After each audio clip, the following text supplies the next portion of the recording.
What's going on, everybody? Today we are starting a new series on my channel called the A to Z Edit, in which I'll show you every step I use to retouch an image in Photoshop. If you're new to my channel, my name is Rob Sigler and we talk about everything related to Photoshop. In this series, I'll be giving you the raw photo that I use in the demonstration so you can play along at home. It's in the description to this video. In today's episode, we'll be taking this image and turning it into this. I'll show you every step along the way. All you need is Photoshop. You don't need any plugins or fancy actions. Let's jump right in.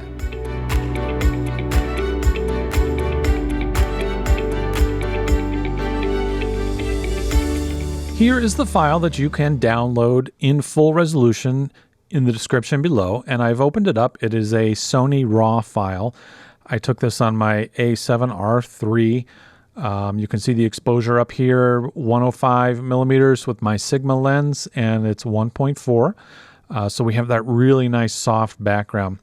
Now in the camera raw for this photo, I'm only going to bring down the whites a little bit because her face is just a little bit too bright. I also might just bring down the exposure a touch because we're eventually going to turn this into a night image and we don't really need bright backgrounds for this. I'm going to click open and now we are in Photoshop. The first thing I always like to do when I start to edit a new image is view it at 100% and just kind of look around the image and see what needs to be fixed. Now I really don't see much in the background that needs to be worked on. You know, there are no birds or giant spiders or light stands or anything like that that needs to be fixed. As I look at the model, obviously we want to fix some of these stray hairs. We want to smooth her skin just a little bit. Her dress looks pretty good, although she does have some wrinkles in it. So we're going to fix that first. To fix the wrinkles, I love to use frequency separation. And it sounds intimidating, but it's actually very easy to use. Now, if you've never done frequency separation, you can follow along step by step with these next few steps. And you can also record an action so you don't have to repeatedly do these steps. So I'm going to hit Command J twice, and that's going to duplicate our layer twice. And our bottom layer is going to be called Color. And our top layer, we're going to rename that Detail. Now, go ahead and turn the detail layer off and let's look at our color layer. What we're going to do is blur the color layer. And since we're working on her dress, what I want to do is blur it to the point where these flowers are gone. So what I'm going to do is go to Noise under Filter and select Median. Now with the slider, I can turn it up and down until I see the flowers gone. Because what we want to do is edit the colors underneath the flowers. So we just barely want them to be visible at all. I'm going to hit OK. And now our colors layer is ready. Now we have to prepare the detail layer. So I'm going to select the detail layer, make sure that it's turned on, go to Image and Apply Image. And it's showing our source is the name of our file. Our layer that we want to use for this calculation is our color layer. We want our blending mode to be subtract, and the scale and offset have to be set to 2 and 128. So again, under layer, select our color layer. The blending mode is subtract, and then the two numbers you have to remember are 2 and 128. And that's it. So right now you should see this gray layer with all of the detail in our image. You can see all of the lines, all of the hairs, all the really fine details. In the color layer, we just see the colors. We don't see much detail at all. Now to blend these two together, we have to turn our detail layer into linear light blend mode. So just select linear light from the blending mode. Now let's group these two into a folder by hitting Command G or Control G if you're on a PC. And you can check to see if you've done frequency separation correctly, because when you turn the group off, nothing happens. It looks just like the background image, and that's what we want. All right. Now we want to fix these wrinkles. So how are we going to do this? First, let's select our color layer and come over to the tool palette, and I'm going to press N for the mixer brush. The mixer brush allows us to mix colors together. And if you think about a wrinkle, what a wrinkle really is a dark color right next to a light color. So that's what's showing us these wrinkles. What we want to do is blend those colors together, and the wrinkle won't be as visible. Now in the toolbar with the mixer brush, make sure your settings look like this. You should see a transparent checkerboard right here. Make sure this first button is not checked, and make sure the second button is checked. Now with my mixer brush, I'm just going to paint little circles here and mix the colors together so that the wrinkles aren't as obvious. Now we aren't affecting the flowers at all because the flowers are on the different layer. They are on the detail layer. We are simply pushing around the colors a little bit. Let's make our brush a little smaller, get in here. Now let's select the detail layer, and I'm going to press S on my keyboard for the clone stamp tool. I'm going to sample a nice clean spot without any wrinkles by pressing Option and clicking, and then I'm going to paint where I see wrinkles.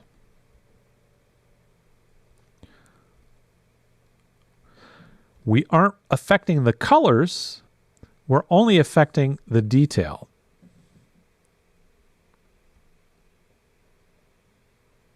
So the shape of the dress stays the same. We are just changing the detail so the wrinkles aren't as obvious. Let's come up here.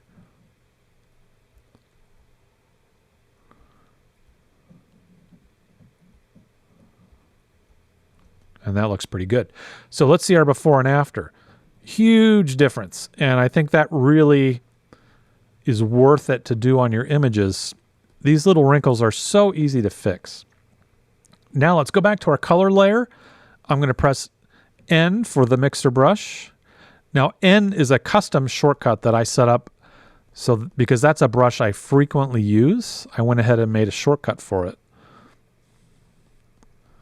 And all I'm doing is kind of smoothing out these tones.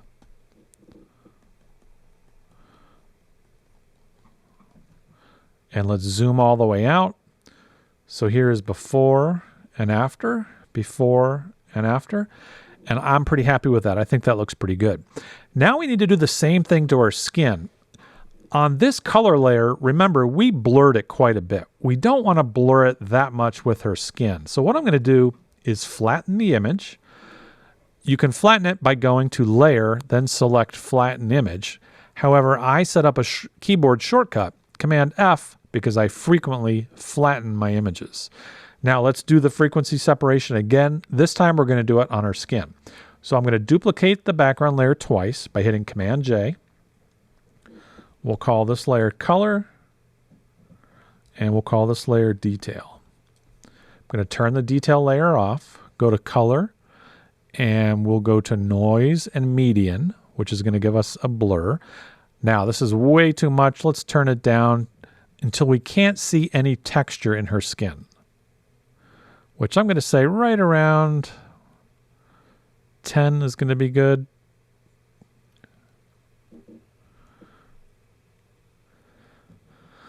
And that looks good. All I can see are the colors. We don't really see any texture.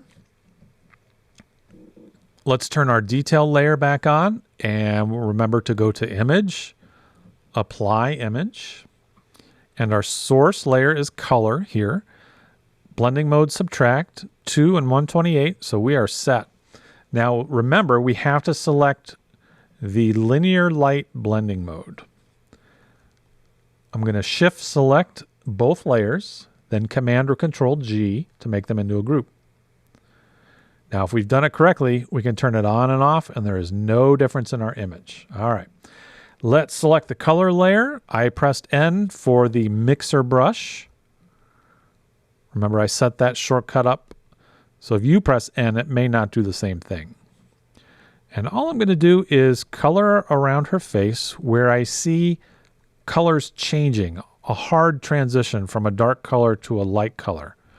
And we are simply smoothing that out a little bit. Now, it may not look like we're doing anything, but when we look at the before and after, you'll probably notice a huge difference. And just for fun, let's do that. Let's take a look at before and after. So here's before and after. Before and after. You have to be careful that you don't overdo it because you can completely destroy the shape of her face by changing the coloring and the lighting. We can always turn the opacity down on the group if we want to, but we'll do that at the end. Now on the detail layer, I'm going to use the spot healing brush and just zap a few of those little bumps. Get rid of that hair. That little bright spot. And that looks really nice. Let's take a look at her legs. Now you can see a dark spot right here. I'm going to go to the color layer. Go to my mixer brush again, and I'm just going to smudge that out. Do a little on this leg.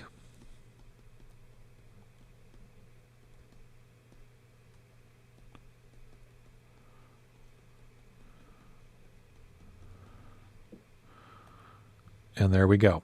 So before and after. Before and after.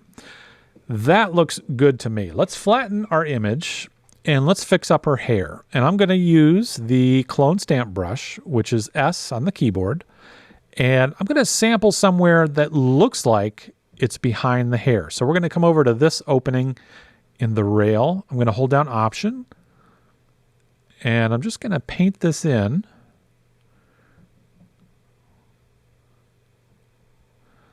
I frequently resample what I'm stamping because we don't want it to look like a repeated pattern.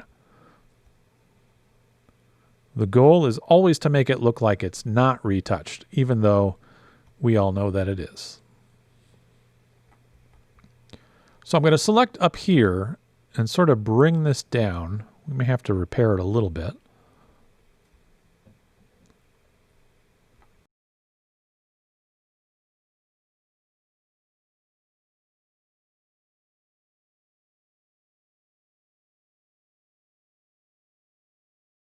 And that looks pretty good. There's still a couple more, but I don't think it looks real if you fix every single stray hair, because she is human, not a robot.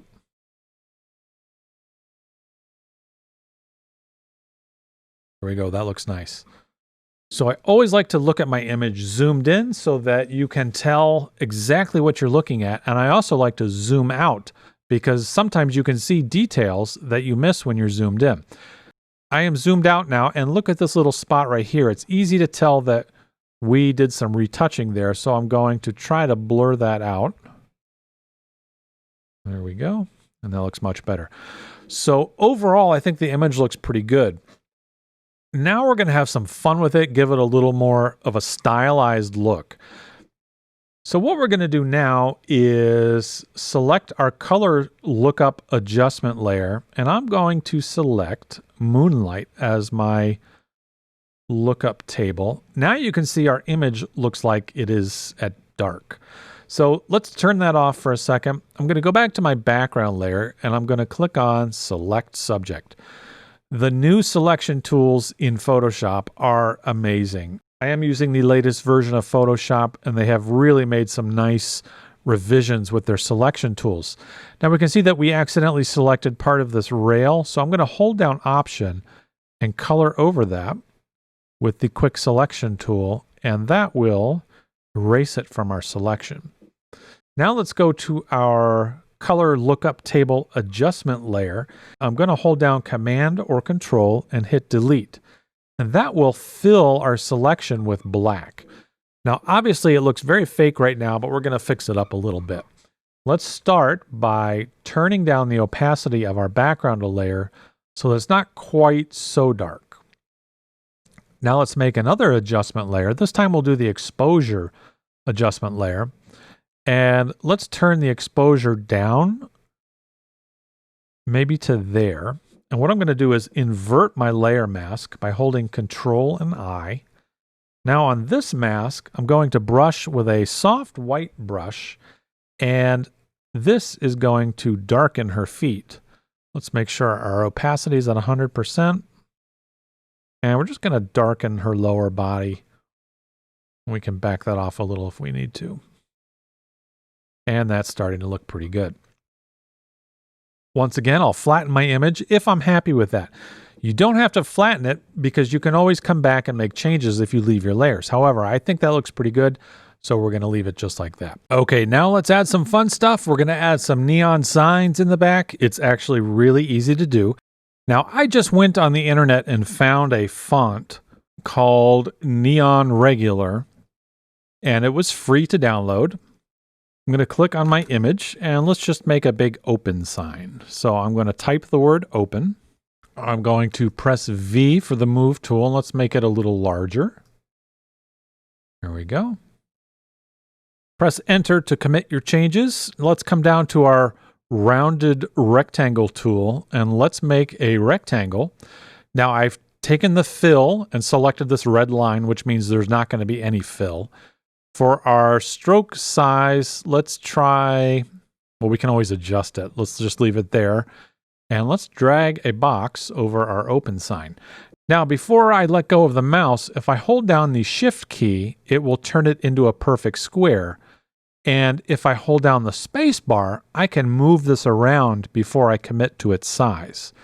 So we're going to keep it rectangular, and let's bring it to about right there. And that looks nice. Now with the rounded corner shape tool, we have these little corner elements that we can bring in that will make our box more rounded. There we go. And I really like how that looks. Let's stroke this with white, and let's change the size to about right there. That looks good. And let's make one more rounded rectangle. I'm just going to duplicate this layer. I could hit Command J. And I'm going to drag it to make it a little bit bigger. And then center it up. Actually, I'm going to hold down Shift so that I can scale this without holding its proportions. And there we go. That looks nice. I'll hit Enter to commit my changes.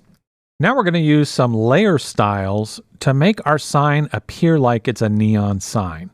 So what we're going to do is start with the open text, and under Effects, I'm going to start with an inner glow. The inner glow is the color that our sign is going to be. So let's take a look at this dialog. We want the source to be the edge, because what we want is the outer edge of the open to be the color, and the inner edge is bright, so it turns pure white. So let's make our sign red instead of pink. Make sure that edge is selected, and we can kind of play around with the choke and the size to get it just like we want it. And that looks good.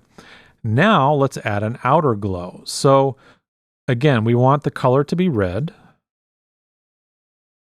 And I have the size turned all the way up. The blend mode is screen. And I think that looks pretty nice. We want it to look like it's actually lit and it's lighting the background.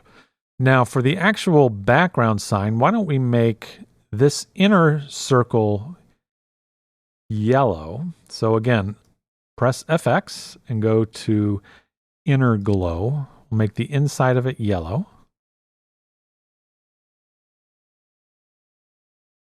That looks good.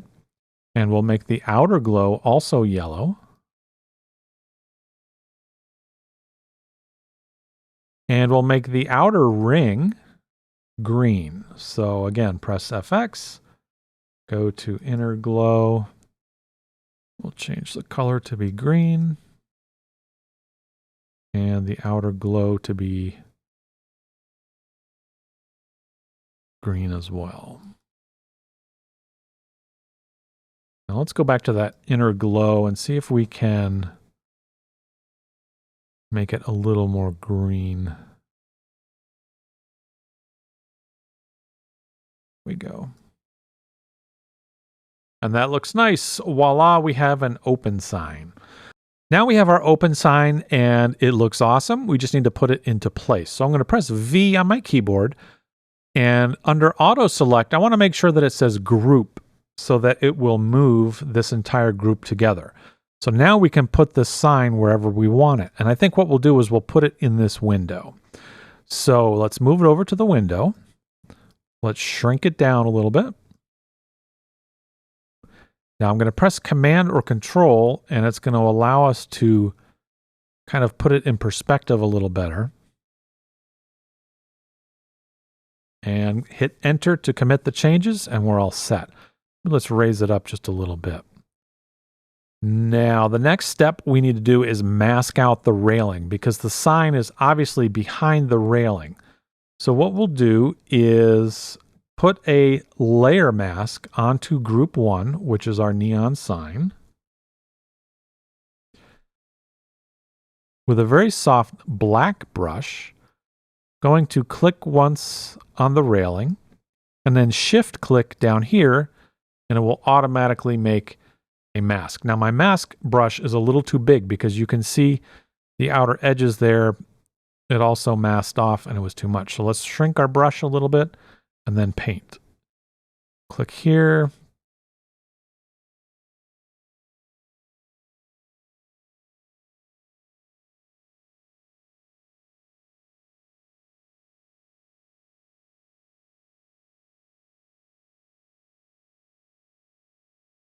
Now let's back up and see how it looks.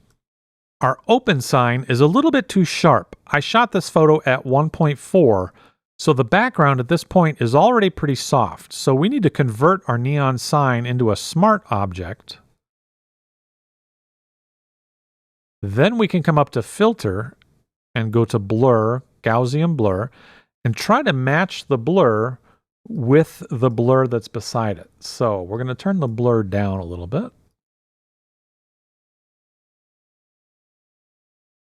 That looks pretty real. We can also play with our blending modes to see if we can get a look that works a little bit better.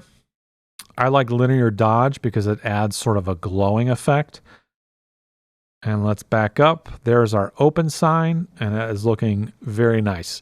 Since this picture is a senior portrait, I think what we'll do is we'll make her graduation year a neon sign for this window. So we'll do this quickly. I will make a new layer by pressing the new layer icon. Press T for the text tool, and this time we're going to select a font that is very thick and bold. I think I'll use this one. And I'm going to hit 2, hit return 0, 2, 1. And this is our graduation year. We'll make it. Now we want the neon to outline the numbers. So what we're going to do is turn the fill all the way down, and we'll make our numbers disappear temporarily. Go to Effects and select Stroke. And with the stroke, I want to make the size the thickness of the neon bulb, so that looks pretty good. Hit OK. So now we have the outline or the outer edges of our 2021. The next step, let's rasterize this layer. So we're going to rasterize the type, which converts the editable type into pixels. So you want to make sure your text is correct before you do this. And we also want to rasterize our layer style. So right click and go down to rasterize layer style. So now we just have a normal pixel layer. From here, we can convert that into neon by pressing the effects and select inner glow. And since her dress is light blue, we'll make the color of these numbers blue. Press OK. And we'll make the choke a little smaller. And we'll go to outer glow. And again, select kind of this lighter blue. Make sure your blend mode on the outer glow is set to screen. Opacity is 100%. I turn the spread all the way down, but I turn the size all the way up. Now we can place this into our window. If you want to change the perspective, you can do that. Let's, in fact, rasterize this layer again. Now, if we hit Command T for transform, we now have control of the perspective. So we just push this corner back and it will turn our sign so that it looks like it's really in the window. Maybe a little too much. There we go. And then same thing, let's blur this layer so that it fits. Go to Filter, Blur, Gaussian Blur. That looks pretty good. You can play with the blending mode. I love the linear dodge blending mode. And then the last thing we need to do is add a layer mask with a black brush. We're going to paint the rails. Now, the brush was too big again, so let's try that. Maybe we'll get this one right here. Perfect. Now the mask is too sharp, so we can blur the mask. There we go. Now let's add a little bit more glow by making a new layer, pressing B for the brush tool, and let's select a lighter blue color. And I'm just going to make a gigantic soft brush. Let's turn the opacity down to about 20%. And then reduce the opacity again, just to give it a little bit more light back there. We can also do the same thing with our neon sign that says open. We could make a red glow just by clicking on the red color and then very lightly painting over. And then we'll turn that down just a little bit. And I think that looks pretty good. Now we could continue to add more and more neon signs. You could put her name in signs. You could do all sorts of stuff. But for this example, we're just going to stop it right there. So I'm going to flatten the image and let's do a little bit of color grading in Camera Raw. So if I hit Shift Command A or Shift Control A, it will bring us into Camera Raw. And I'm going to bring the shadows to blue a little bit more, just to really give it that nighttime feel. And let's reduce our highlights just a little bit because she's still just a touch too bright. Now, if we wanted to add just a little bit more to this image, we could add some atmosphere with a cloud brush. So I'm going to hit B for brush, and I'm going to search my collection of brushes by typing in the word cloud. I think we'll try that one. So I'm going to make a new layer with my cloud brush. And just sort of paint some smoke in there. Obviously, it's too bright right now, but we can turn it way down. And there we go. I think that's our finished image. I hope you enjoyed today's episode. If you have any questions, just leave them in the comments below, and I'm happy to answer them. If you'd like to support my channel, give me the thumbs up and give me a subscribe. We will see you in the next episode. Stay healthy, stay happy, and keep photoshopping.